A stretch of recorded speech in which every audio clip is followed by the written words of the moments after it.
ನಮಸ್ತೆ ಎಲ್ರಿಗೂ. ಮಕ್ಕಳನ್ನು ಕಂಡ್ರೆ ಯಾರಿಗಿಷ್ಟ ಇಲ್ಲ ಹೇಳಿ? ಎಲ್ಲರಿಗೂ ಮಕ್ಕಳು ಅಂದರೆ ಇಷ್ಟ. ಪ್ರತಿ ಮನೆಯಲ್ಲೂ ತಂದೆ ತಾಯಿಗಳು ಹೇಳೋದುಂಟು, ಅಯ್ಯೋ ಈ ಮಗಂದು ಕಾಟ ಸಹಿಸೋಕ್ಕಾಗಲ್ಲಪ್ಪ, ವಿಪರೀತ ಚೇಷ್ಟೆ, ಕೂತಲ್ಲಿ ಕೂರಲ್ಲ, ನಿಂತಲ್ಲಿ ನಿಲ್ಲಲ್ಲ ಅಂತ. ಹೌದಾ? ಮಗಳಿದ್ರೂ ಅಷ್ಟೇ, ಅಯ್ಯೋ ವಿಪರೀತ ಚೇಷ್ಟೆ ಅಪ್ಪ, ಅಯ್ಯೋ ಅದು ತಡಿಯೋಕ್ಕಾಗಲ್ಲ ಕಾಟ, ಎಲ್ಲ ಕೆಲಸದಲ್ಲೂ ಮೂಗು ಹಾಕುತ್ತೆ ಮಗು ಅಂತ. ಇದು ತುಂಬ ಖುಷಿ ಕೊಡುತ್ತೆ. ಮಕ್ಕಳು ಮಾತು, ಅವ್ರ ಚಟುವಟಿಕೆ. ಮಕ್ಕಳು ಇಲ್ಲದ ಮನೆ ಅದೇನದು ಒಂಥರ ಸ್ಮಶಾನಕ್ಕೆ ಸಮ. ಮಕ್ಕಳಿಲ್ಲದ ಮನೆ ಒಂಥರ ಸ್ಮಶಾನಕ್ಕೆ ಸಮ ಅಂತ ಹೇಳ್ತಾರೆ. ಹೌದಾ? ಮಕ್ಕಳ ಕೊಡು ಶಿವನೇ ಮತ್ತೊಂದ ನಾನಲ್ಲೇ, 10 ಮಂದಿ ಆಗ ಹರಿನೀರು ಕೊಡುವಂಥ ಮುತ್ತೈದೆ ತನವ ಕೊಡು ಶಿವನೇ ಅಂತ ಹೇಳುವಾಗ ಅದು ಎಷ್ಟು ಅದ್ಭುತ ಅನಿಸುತ್ತೆ. ಮಕ್ಕಳಿಲ್ಲದ ಜೀವನವೇ ಅಲ್ಲ.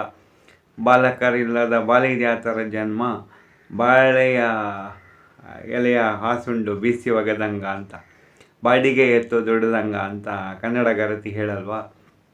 ಮಕ್ಕಳು ಅಂದರೆ ಹಾಗೆ. ಇದೇ ಮಕ್ಕಳು ದೊಡ್ಡವರಾದಮೇಲೆ ಮತ್ತೆ ಅದೇ ತಂದೆ ತಾಯಿಗಳು ಹೇಳೋದು, ಅಯ್ಯೋ ಇವನಂತೂ ಒಂದು ಕೆಲಸ ಸ್ಥಿರವಾಗಿ ಮಾಡಲ್ಲಪ್ಪ, ಎಲ್ಲ ಒಂದು ಕಡೆ ಸ್ಥಿರವಾಗಿರಲ್ಲ, ಒಂದು ಕೆಲಸ ಸ್ಥಿರವಾಗಿ ಮಾಡಲ್ಲ, ಯಾವಾಗಲೂ ಬೇರೆ ಬೇರೆ ಬೇರೆ ಬೇರೆ ಯೋಚನೆ ಮಾಡ್ತಿರ್ತಾನೆ, ನನಗಂತೂ ಯೋಚನೆ ಆಗಿದೆ. ಮಗಳಿದ್ರು ಅಪ್ಪ ಇದೇ ಮಾತು ಹೇಳ್ತಾಳೆ, ಯಾವುದಾದ್ರು ಒಂದು ಕೆಲಸ ಸರಿ ಮಾಡೋಕ್ಕಾಗಲ್ವೇನಮ್ಮ ನಿಂಗೆ ಅಂತ ಹೇಳ್ತಾರವರು. ಹೌದಾ? ಒಂದ್ರಲ್ಲಿ ಸ್ಥಿರವಾಗಿರಬಾರ್ದ, ಏನದು ಎಲ್ಲ ಮೈ ಮೇಲೆ ಹಾಕ್ಕೊಳ್ಳೋದು ಅಂತ ಬೈತಾರೆ. ಆದರೆ ಮಕ್ಕಳು ಕೇಳಲ್ಲ. ಯಾಕೆ ಹೇಗೆ ಅಂತ ಯೋಚನೆ ಮಾಡೋಣ. ನಮ್ಮ ಕೃಷ್ಣ ಪರಮಾತ್ಮನ ಕತೆ ಎಲ್ಲರಿಗೂ ಗೊತ್ತಿದೆ ಅಲ್ವಾ? ಕೃಷ್ಣನ ವೈಭವವನ್ನು ಹೇಳೋಕ್ಕೋದ್ರೆ ಶಬ್ದಗಳು ಸಾಕಾಗಲ್ಲ. ಅದನ್ನು ನಮ್ಮ ಗುರುಗಳು ಉದಾಹರಣೆ ಸಹಿತ ಹೇಳಿದರು. ಮಕ್ಕಳು ಯಾಕಪ್ಪ ಯಾವಾಗಲೂ ಚೇಷ್ಟೆ ಮಾಡ್ತಾರೆ, ಒಂದು ಕಡೆ ಇದ್ದಂಗಿರಲ್ಲ, ಒಂದು ಕಡೆ ಸ್ಥಿರವಾಗಿ ಒಂದು ಕೆಲಸದಲ್ಲಿ ನೆಲೆಸಲ್ಲ ಅಂತ ಹೇಳುವಾಗ ಒಂದು ಉದಾಹರಣೆ ಹೇಳಿದರು. ಅದು ಎಷ್ಟು ಚೆನ್ನಾಗಿದೆ ನೋಡಿ. ಗೋಕುಲದಲ್ಲಿ ಎಲ್ಲ ಮಕ್ಕಳು ಒಂದು ಸರಿ ಒಂದು ಗುಹೆಗೆ ಪ್ರವೇಶಿಸಿಬಿಡ್ತಾರೆ. ಕೃಷ್ಣನ ಒಂದು ಓಡಾಟ ಹುಡುಕಾಟ ಎಲ್ಲ ಸ್ಟಾರ್ಟಾಗಿ ಎಲ್ಲ ಗೋವುಗಳು, ಆಮೇಲೆ ಬಾಲಕರು ಎಲ್ಲರೂ ಗುಹೆ ಒಳಗೆ, ಆ ಹೆಣ್ಣುಮಕ್ಕಳು ಎಲ್ಲ ಯಾರ್ಯಾರು ಹೋಗಿರ್ತಾರೋ ಎಲ್ಲ ಗುಹೆ ಒಳಗೆ ಸೇರ್ಕೊಂಡಾಗ ಕೃಷ್ಣನಿಗೆ ಗೊತ್ತಾದಾಗ ಕೃಷ್ಣ ಏನು ಮಾಡ್ತಾನೆ ಅಂದರೆ, ಅದೆಷ್ಟು ದಿನಗಳು ಮಾಯವಾಗಿರುತ್ತೋ ಎಲ್ಲ ಸಕಲ ಜೀವರಾಶಿಗಳು ಗೋಕುಲದ್ದು, ತಾನೇ ಎಲ್ಲ ರೂಪವನ್ನು ತಳೆದ್ಬಿಟ್ಟು ಅಷ್ಟೂ ದಿನ ಏನಪ್ಪ ಅಂದರೆ ಆ ಪರೀಕ್ಷೆಯಲ್ಲಿ ಗೆಲ್ಲಿಸಿ ಬಿಡ್ತಾನೆ ಎಲ್ಲರನ್ನೂ ಕೂಡ.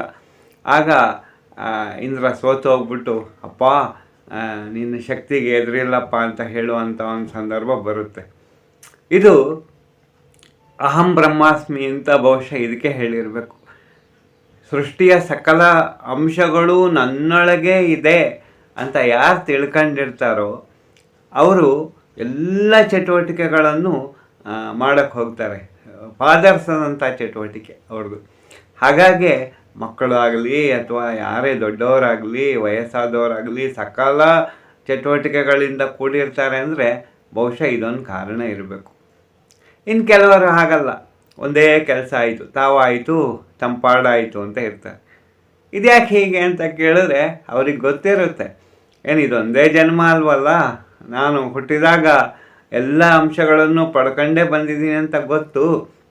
ಆದರೂ ಏನಪ್ಪ ಅಂದರೆ ಮುಂದಿನ ಜನ್ಮಗಳೆಲ್ಲ ಇದೆಯಲ್ಲ, ನಿಧಾನವಾಗಿ ಅನುಭವಿಸೋಣ ಬಿಡಿ ಅನ್ನೋರು ಆ ಸಮಾಧಾನ ಚಿತ್ತರು. ಇನ್ನು ಕೆಲವರು ಹಾಗಲ್ಲ. ಕೃಷ್ಣ ತಾಯಿಗೆ ಬಾಯಲ್ಲಿ ಜಗವನ್ನು ತೋರಿದ್ನಲ್ಲ, ತಾಯಿಗೆ ಬಾಯಲ್ಲಿ ಜಗವನ್ನು ತೋರಿದ ಕೃಷ್ಣ ನಿನಗೆ ನಮಸ್ಕಾರ ಅಂತ ಹೇಳಲ್ವಾ? ಇಡೀ ಸೃಷ್ಟಿಯನ್ನು ತನ್ನೊಳಗೆ ಕೃಷ್ಣ ತೋರಿಸಿದ್ದು ಇದೇ ಕಾರಣದಿಂದ ಕಂಡ್ರು. ನನ್ನೊಳಗೆಲ್ಲ ಉಂಟು, ನಾನು ಏನಪ್ಪ ಅಂದರೆ ಎಲ್ಲ ಅಂಶಗಳನ್ನು ಹೊಂದಿದ್ದೀನಿ, ಅದಕ್ಕೆ ನಾನು ಒಂದು ಕಡೆ ಇದ್ದಂಗೆ ಮತ್ತೊಂದು ಕಡೆ ಇರಲ್ಲ, ಒಂದೇ ಕೆಲಸ ಯಾವಾಗಲೂ ಮಾಡ್ತಿರಲ್ಲ ಅಂತ ವೈವಿಧ್ಯಮಯ ಜಗತ್ತಿನ ವೈವಿಧ್ಯಮಯ ಚಟುವಟಿಕೆಯನ್ನು ಅಥವಾ ಸೃಷ್ಟಿಯ ವೈವಿಧ್ಯಮಯ ಚಟುವಟಿಕೆಯನ್ನು ಅಥವಾ ವ್ಯಕ್ತಿಗಳಲ್ಲಿರುವ ಈ ಸ್ವಭಾವ ವೈರುಧ್ಯವನ್ನು ತೋರಿಸಿದ್ದು ಕೃಷ್ಣನ ಬಹುಶಃ ಬಾಲ್ಯದ ದಿನಗಳ ಚಟುವಟಿಕೆ ಅದರಲ್ಲೂ ತಾಯಿಗೆ ಬಾಯಲ್ಲಿ ಜಗವನ್ನು ತೋರಿದ ಜಗದೋದ್ಧಾರಕ ಕೃಷ್ಣ ಅಂತ ಒಂದು ಲೈನ್ ಇದೆಯಲ್ಲ, ಅದು ಬಹುಶಃ ಈ ಸಾರ ಅಂತ ಕಾಣುತ್ತೆ ಅಂತ ನಮ್ಮ ಗುರುಗಳು ಹೇಳಿದರು. ತುಂಬ ಅದ್ಭುತವಾದ ವಿಷಯ. ಅದರಿಂದ ಯಾವುದೇ ಮಕ್ಕಳು ಮನೆಯಲ್ಲಿ ಚಟುವಟಿಕೆಯಿಂದ ಇದ್ದಾಗ ಯಾರೂ ಬೈಯೋದು ಬೇಡ. ಒಂದು ಕೆಲಸ ಸ್ಥಿರವಾಗಿ ಮಾಡೋಕ್ಕಾಗಲ್ವ ಅಂತ ಮಕ್ಕಳಿಗೆ ಬೈಯೋದು ಬೇಡ. ಅವರು ಸೃಷ್ಟಿಯ ಸಕಲ ರಹಸ್ಯವನ್ನು ಅರ್ಥ ಮಾಡ್ಕೊಂಡಿರ್ತಾರೆ. ಒಂದು ಕ್ಷಣ ಇದ್ದಂಗೆ ಮತ್ತೊಂದು ಕ್ಷಣ ಇರಲ್ಲ, ಪರಸ್ಪರ ಬದಲಾಗ್ತಿರುತ್ತೆ ಸ್ಥಾವರ ಜಂಗಮ ಎಲ್ಲ. ಆದ್ದರಿಂದ ನಾವು ಆ ಕ್ಷಣದೊಂದಿಗೆ ಓಡ್ತಿರ್ತೀವಿ ಅಂತ ಹೇಳುವಂಥ ಸತ್ಯ ಅವರು ಅರ್ಥ ಮಾಡ್ಕೊಳ್ತಿರ್ತಾರೆ. ಅದರಿಂದ ಸಂತೋಷವಾಗಿರ್ತಾರೆ ಕೂಡ, ಬೇರೆಯವರನ್ನು ಸಂತೋಷಗೊಳಿಸ್ತಾರೆ. ಸಣ್ಣ ಮಕ್ಕಳ ಚಟುವಟಿಕೆ ಹಾಗೆ. ಬಾಕಿ ಎಲ್ಲ ನಾಳೆ ಮಾತಾಡೋಣ. ನಮಸ್ತೆ.